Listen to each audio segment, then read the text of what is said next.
Se você nunca teve uma dor, um problema de disfunção articular ou músculo-esquelética, provavelmente você ainda vai ter. Porque é quase que inevitável no mundo de hoje você não sofrer alguns sintomas.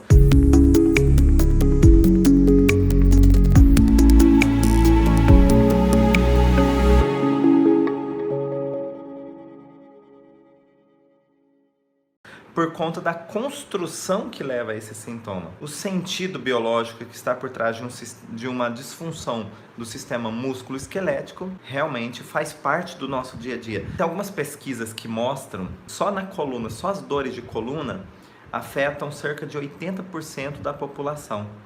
E aí por isso que eu disse, se você ainda não teve, é provável que você ainda terá. A não ser que você consiga colocar realmente em prática tudo que eu disser aqui. Por que eu falo que você, de repente, já passou por alguma situação dessa? Eu, por exemplo, estou tentando repassar para os meus filhos todo esse conhecimento. Então, eles já vão crescendo nessa linha. Mas, por exemplo, eu não. Eu fiquei sabendo desse conhecimento, enfim, e tal, ou pelo menos dos princípios desses conhecimentos depois dos 30. Então, tem muita história aí para trás que eu carrego e que eu nem sei que eu carrego. Às vezes a gente descobre quando algo se manifesta, tá? Mas o importante é ter ferramentas para lidar com aquilo também que vai surgindo como uma informação que estava pendente aí no nosso organismo. O sistema músculo-esquelético, nós temos um corpo inteiro que nos oferece essa estrutura dinâmica e de suporte ao mesmo tempo. Só que eu tenho várias regiões. Eu tenho cabeça, eu tenho coluna, eu tenho partes da coluna. Isso tudo dividido assim em muitos ossos, muitos músculos, ligamentos, tendões e assim por diante. Muita coisa que compõe esse sistema. E cada parte tem uma função específica. Então a primeira vértebra cervical, ela tem uma conotação um pouquinho diferente da segunda, que tem uma conotação um pouquinho diferente da terceira e assim por diante. É muito importante que dentro de estudos mais profundos a gente entenda qual a função, qual o sentido biológico de cada parte do corpo, mas hoje nós vamos falar um pouco mais generalizados. Dentro do sistema músculo-esquelético, quais são o influenciador, quais são os fatores, na verdade, causais que vão levar a uma disfunção. Então, olha só, vamos construir tudo aqui, vamos construir uma disfunção. Então, nós precisamos, primeiramente, de uma situação chocante. E aqui você já, para quem está acompanhando o canal do Bioalinhamento, já sabe que quando a gente fala uma situação chocante, é uma situação impactante, inesperada e vivida dentro de um contexto dramático. Por quê? Porque senão tudo que a gente vive vai gerar disfunções no nosso corpo. Ficar chateado vai gerar uma disfunção. Alguém que olhou feio pra gente vai gerar uma disfunção. Não é bem assim. Nós precisamos de uma situação chocante. Bom, e aí, diante dessa situação chocante, nós temos alguns elementos a mais. Por quê? Porque nós temos um tecido embrionário que forma todo esse sistema musculoesquelético. E esse tecido embrionário, ele tem algo a mais ali por trás, que a nossa percepção é quem ativa. Ele tem algo a mais por trás. O que é esse algo a mais por trás? Ele tem um forte sentimento que faz parte do registro desse momento chocante. Que sentimento é esse? O sentimento de impotência ou desvalorização. Então, toda vez que eu vivo uma situação chocante, acompanhado de um forte sentimento de impotência ou desvalorização, aí sim, eu tenho o sistema músculo-esquelético como um candidato a desenvolver uma lesão ou uma disfunção. É lógico que aí cada parte do meu corpo tem suas particularidades. Por que afeta a cervical e não foi o ombro? Por que afetou o meu quadril e não o meu tornozelo? Nós temos aqui particularidades distribuídas para cada segmento do corpo. Então eu tenho, olha só, uma situação impactante, inesperada, vivida com um contexto dramático, com um forte registro de um sentimento de impotência ou desvalorização. Dentro dessa situação chocante, ela pode ser vivida tanto real, quanto simbólica, quanto imaginária, quanto virtual. Porque o nosso cérebro, toda vez que vive uma situação muito intensa, ou em outras palavras, uma situação chocante, ele cria um registro no nosso cérebro, mas esse registro, ele não registra assim, isso daqui simboliza tal coisa. Imaginando isso daqui, eu fico com medo.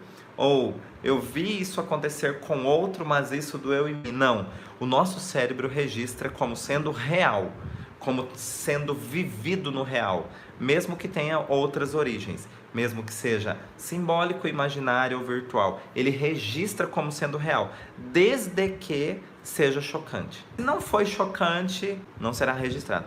Dor na coluna torácica. Então, olha só, esse segmento da nossa coluna vertebral, e olha só que interessante, quando a gente fala coluna, já começa a ilustrar uma função. Qual a função de uma coluna numa construção? É dar suporte para o que vem acima dentro de uma estrutura, né? Dar suporte para que venha os pesos que estão em cima não desabem, né? Mais ou menos isso. Uma coluna serve para isso, para que um prédio não caia, né? As colunas são colocadas em pontos estratégicos de uma construção. Então olha só, o nosso corpo tem uma coluna num ponto estratégico, no eixo do corpo, que serve justamente para dar estrutura.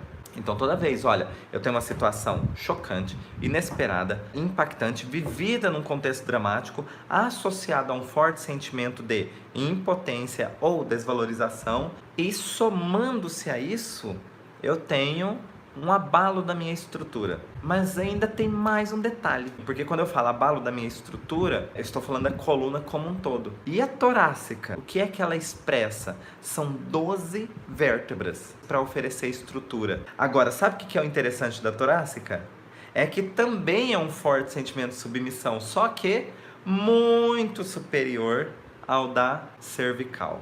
É como se, imagine só, você está diante de uma situação ao qual você percebe ou sente tão impotente que é como se você abaixasse a cabeça para aquilo. Só que, olha o segmento da torácica. Para abaixar a cabeça, eu faço uma flexão apenas da cervical. E quando aquilo começa a pesar, aí quem está fletindo também é a coluna torácica. Então eu tenho aqui uma submissão superior ao que é vivido pela região cervical. Eu tenho um conflito superior, muito mais intenso. É como se uma submissão gigante, gigantesca, que não há como mesmo. Então, olha só o sentimento de impotência e desvalorização assim, muito intenso. Então, eu já tenho uma ideia do que está acontecendo com o meu paciente quando ele traz uma queixa de dor na região torácica. Aí, lógico, nessas 12 vértebras torácicas, se a gente for destrinchando, nós teremos mais 12 pequenos significados, porque cada vértebra expressa um sentimento um pouquinho mais aqui, um pouquinho mais ali, pequenos sentimentos que vão dar uma particularidade para cada vértebra, ok? E aí, além disso, eu preciso saber, por exemplo, é uma dor na região torácica. Essa dor é provocada. Um osteófito marginal, que é o famoso bico de papagaio, é formado por uma tensão muscular. Essa dor é porque existe um ligamento querendo inflamar. Então, dependendo da origem dessa dor, a origem mecânica dessa dor, eu tenho uma conotação a mais aí. Então, olha só, o sistema músculo-esquelético é o que mais te dá informações. Quanto mais você cutuca, mais encontra informações. E aí, conforme você identifica elementos históricos na queixa do paciente, você tem assim uma riqueza de detalhes. E aí você fala para a pessoa assim, olha, desde tal época, por exemplo, se o sintoma dele começou há 6 meses, então você vai dizer para ele, desde 6 meses atrás, ou um pouco mais de 6 meses atrás, você viveu uma situação chocante, com um contexto de impotência ou desvalorização. E aí você começa a falar da vida da pessoa, porque ela te falou qual vértebra, e aí você já sabe que isso abalou a estrutura dela. E o que representa estrutura para ela? Pode ser família, pode ser o trabalho. Cada pessoa tem sua particularidade sobre estrutura, mas conforme a gente vai investigando nas perguntas, você vai conseguindo quase que traduzir em outras palavras quando ele fala sintoma e você fala fator causal.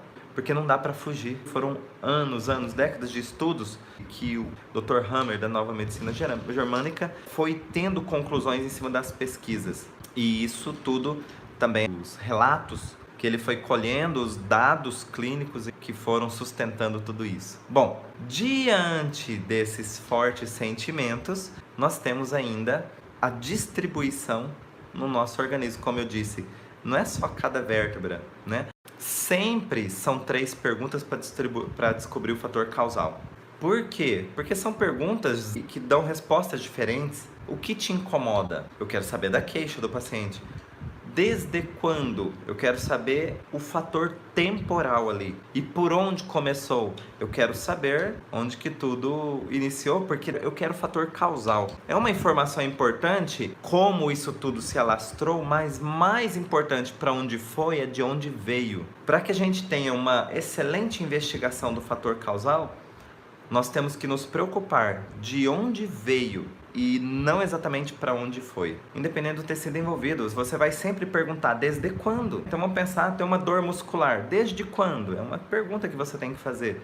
Eu tenho rinite, desde quando? Sempre precisa saber desde quando. É uma resposta do fator temporal, do quanto tempo aquele sintoma ou aquele fator causal está ali presente. Então é uma pergunta que precisa ser feita. Não é um protocolo, mas é uma organização que vai te facilitar na avaliação do paciente. Para todos os pacientes, faça essa sequência de perguntas, tá? Dessas 3 perguntas. Eu posso ter uma pessoa com problemas no quadril? Sim. Há uma semana atrás mesmo eu estava conversando com um senhor que ele estava relutando em fazer uma cirurgia de quadril, porque ele falou, puxa, eu não sei se vale a pena fazer uma cirurgia na minha idade. Por quê? Porque é uma cirurgia de risco, eu vou meio que mancando aqui e ali, mas estou levando. Essa era a discussão dele, se faria ou não faria cirurgia, né? Porque ele tinha uma disfunção no quadril, esse quadril, a cabeça do quadril, ele sofreu necrose, um desgaste muito importante ali, e que era indicativo de prótese. Mas, olha que interessante, para a gente entender o contexto, nunca tinha visto esse senhor, mas eu já sei que ele passou por uma situação impactante, inesperada, com um contexto dramático, onde ele tem ali um forte sentimento de impotência ou desvalorização, ou pelo menos viveu esse forte sentimento de impotência e desvalorização lá naquele momento, e que agora eu preciso acrescentar o significado ou as conotações do quadril. Qual é o significado do quadril? Bom, o quadril ele tem uma forte expressão de contrariedade. Mas é uma contrariedade que eu não consigo lidar com ela. Porque se eu estou contrariado e sei e consigo tomar ações e atitudes, a contrariedade não tem espaço. Agora, se eu tenho uma contrariedade e não consigo nem lutar e nem fugir, meu quadril vai sentir o peso dessa impotência em ter uma atitude. Então olha só, e aí se é quadril direito ou esquerdo, isso vai ser muito relevante. Mas nada mais importante do que escutar a história do nosso paciente. É o momento da sessão que nós guardamos a caneta, guardamos o bloco de anotações, enfim e tal, e ficamos olhando para o nosso paciente para escutar com todas as nossas ferramentas o que ele tem para nos contar. E o que é que ele vai nos contar? Nós fazemos a seguinte pergunta: o que é que aconteceu de chocante na tua história pouco tempo antes de iniciar os sintomas? E aí é que vem justamente a história, que é quase que um filme de cinema. Porque vem a história com todos os pré-requisitos de emoções fortes, de sensações fortes. Vem aí algo intenso virar. Por quê? Porque eu tenho algo chocante aí que deu início a todo esse processo, que foi desencadear um sintoma ou uma patologia. E a região lombar com uma ciatalgia ali? A região lombar, ela é formada por 5 vértebras. E essas 5 vértebras, elas carregam ainda aquela conotação de estrutura, de coluna. Então, quando a gente fala assim, eu tenho uma dor na lombar, primeira coisa que a gente tem que vir aqui é, bom, lombar faz parte do tecido embrionário mesoderma, que carrega um forte sentimento de impotência ou desvalorização. Então eu já tenho essa informação. Se eu já tenho essa informação, o que mais pode me auxiliar de informações? Olha só, eu tenho um forte sentimento de impotência ou desvalorização, tá? Mas o que é específico da lombar nas 5 vértebras? O que é só da lombar ali e tal? A lombar carrega um forte sentimento de contrariedade, oposição. Só que a lombar também tem um detalhezinho que quanto mais baixo o nível da lombar, então isso quer dizer o seguinte, nós temos 5 vértebras. Se eu estou falando da 5ª vértebra ou da 4ª vértebra lombar, ou seja, se eu tenho uma hérnia de disco ali, se eu tenho uma raiz nervosa sendo comprimida a partir dali, nós carregamos uma conotação de um dedinho de algum conflitinho ali que a gente chama assim, um conflito semissexual. O que é um conflito semissexual? Algum assunto pode ser tanto sexual do ato ou pode ser sexual do sexo oposto. Mas tem ali algum dedinho, alguma conotação que participou desse choque. Por quê? Porque a lombar é um bloco de vértebras que já está muito próximo das nossas regiões mais particulares, mais íntimas. Isso a gente observa nos animais, não foi nem um estudo feito com humanos, é um estudo baseado na etologia animal. A coluna lombar, ela participa muito, mas muito mesmo, do ato sexual. Então, por isso, também ele carrega um dedinho de informação com situações semissexual. Isso pode ser real, simbólico, imaginário ou virtual. Vamos pegar esse conjunto de informações? Então, só de falar que faz parte do sistema musculoesquelético, o que nós carregamos aí como sentimento? Impotência ou desvalorização. Aí, quando falamos da coluna lombar, o que nós carregamos? Coluna. Quer dizer que eu estou perdendo a estrutura para lidar com aquilo. Isso, coluna. E a lombar em si? Um forte sentimento de contrariedade com um dedinho de alguma situação mais íntima ou semissexual. E quando eu tenho uma ciatalgia, que é uma dor que sai, né? Uma dor que segue o trajeto nervoso, no caso ciático. Uma dor que sai ali da minha lombar e vai seguir pelo meu membro inferior, às vezes tudo. Nós temos aí um forte elemento, que às vezes é até delicado de abordar com o paciente, que é a situação semissexual. Porém, você tem condições de fazer perguntas que vão chegar até lá, né? Fala, olha, você é casado, é casada, você namora, não namora?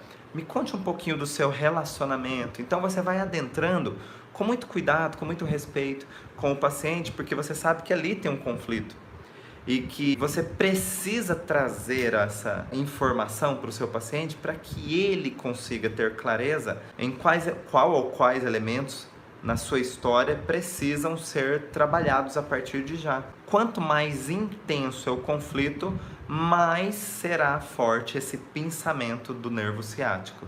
Porque tem pessoas que vão sentir uma ciatalgia só até o meio do glúteo, por exemplo, do bumbum ali e tal. Tem pessoas que vão sentir até o joelho, tem pessoas que vão sentir até o tornozelo, tem pessoas que vão sentir até no dedo do pé.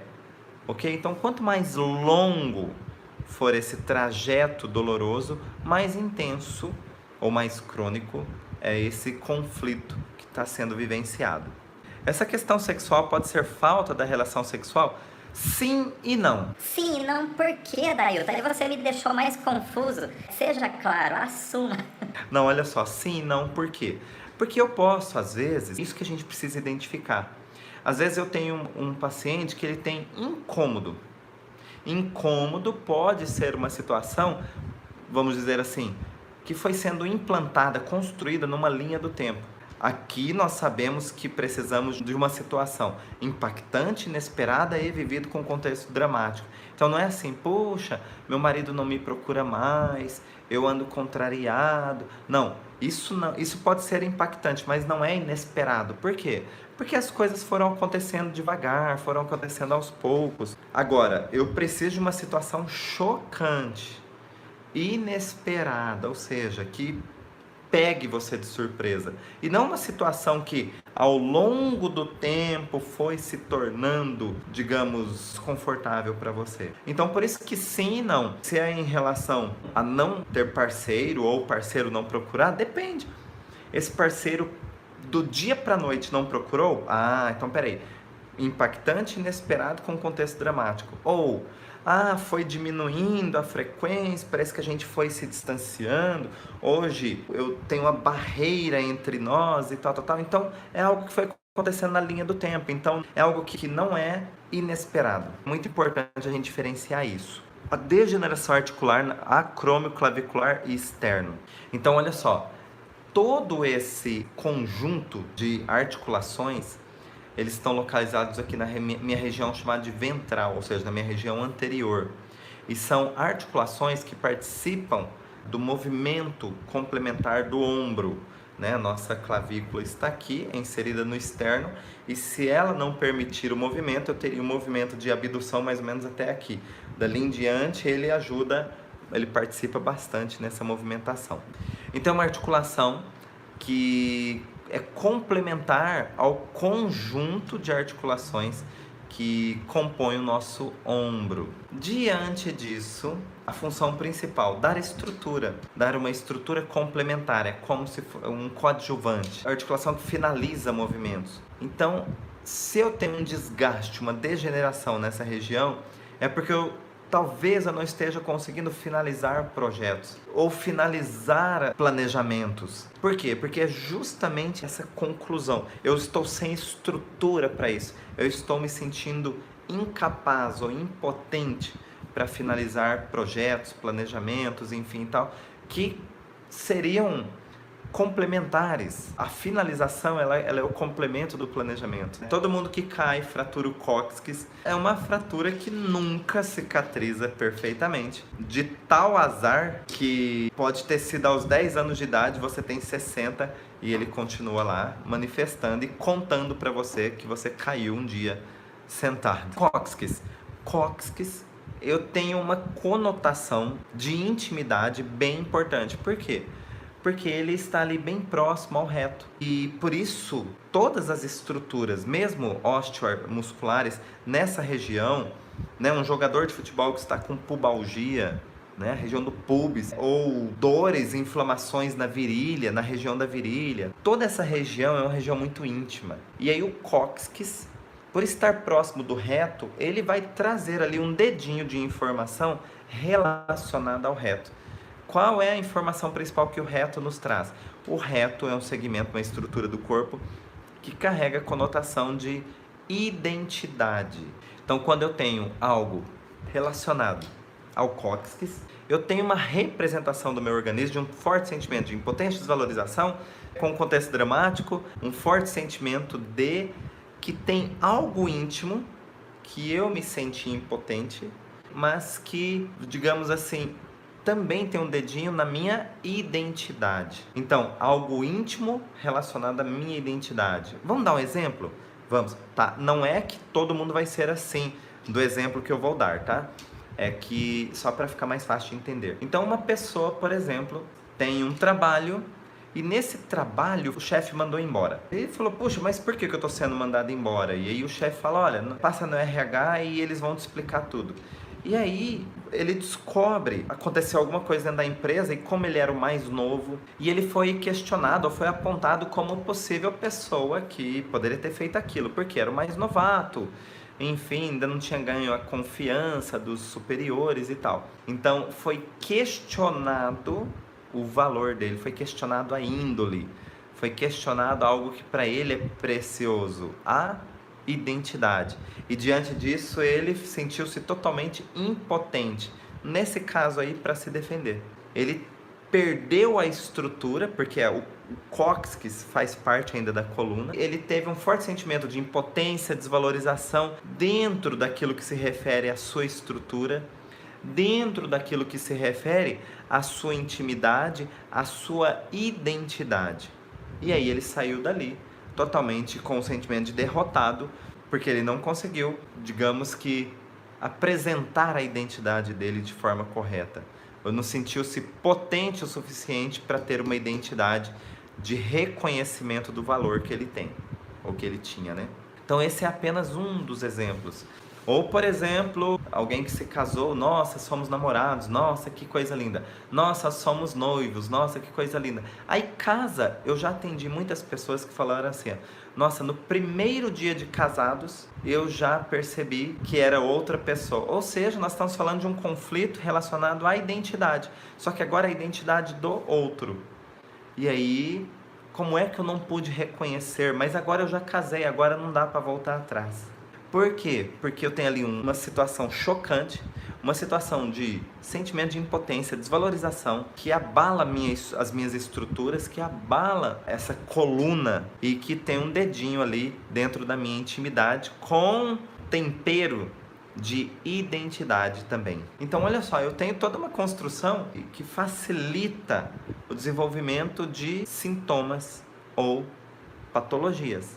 Então, o que é que eu posso oferecer para pacientes ou para mim mesmo que sofro com dores, disfunções? Primeira coisa, se o ponto comum entre todos é o forte sentimento de impotência ou desvalorização, eu tenho que oferecer ou estimular nesse paciente atitudes que o façam sentir potente e valorizado, tá? Então eu preciso estimular isso no meu paciente, esse sentimento de potência e valorização. Muito bem. Mais do que isso, eu preciso ter também um conceito por trás que esteja relacionado a essa impotência nas ações que são íntimas. Então, peraí, o que é que fez você se aproximar de alguém? Quais são essas qualidades? Eu percebi desde o primeiro dia de casado que as coisas estavam diferentes, é uma pessoa que estava mudada demais, tal. O que é que você fez que conquistou essa pessoa? E o que é que hoje, não lá atrás, porque já passou, o que é que hoje você consegue fazer para reconquistar essa pessoa, se você acredita que vale a pena? Para que você também se sinta bem, para que você mostre quanto você tem valor. Se você vai mostrando que você tem valor, esse mostrar não é só para o outro, é para você também. Quando você começa a gerar atitudes que façam você se sentir valorizado, quando chega alguém para ficar te desvalorizando, isso não vai ter muito espaço não. Você começa a se empoderar de algo que é muito forte em você. O importante é que você se ocupe, se concentre e dê foco em atividades que façam você sentir-se potencializado, que façam você sentir-se valorizado, no mínimo por você mesmo, que já é incrível. Se você chegar nesse nível de conseguir ter um sentimento de valorização, de autovalorização, isso já é fantástico, é incrível. Agora, se você ainda conseguir ir conquistando isso no ambiente que você vive, seja em casa, no trabalho e tal, aí você tem uma vida, eu não vou dizer perfeita, mas 99% direcionado para isso. Não é a autoestima, mas o auto-reconhecimento é algo que derruba barreiras mesmo. Então, olha só, mirem em extrair atividades do paciente. Não vai sugestionar o paciente, não, nunca, nunca, nunca. Mas, através de perguntas, questionamentos, vai instigando ele a dizer para ele mesmo quais são as atitudes simples do dia a dia que o fazem sentir valorizado. O que é que ele faz particularmente que ele gosta? O que é que ele faz e ele aprova e ele reconhece? E estimular que essas atividades sejam repetidas ou intensificadas. E é assim que nós vamos começar a obter resultados incríveis. Resultados incríveis por quê? Porque são resultados rápidos e definitivos. Se você gostou desse vídeo, deixe seu like, inscreva-se no nosso canal e não se esqueça de ativar o sininho.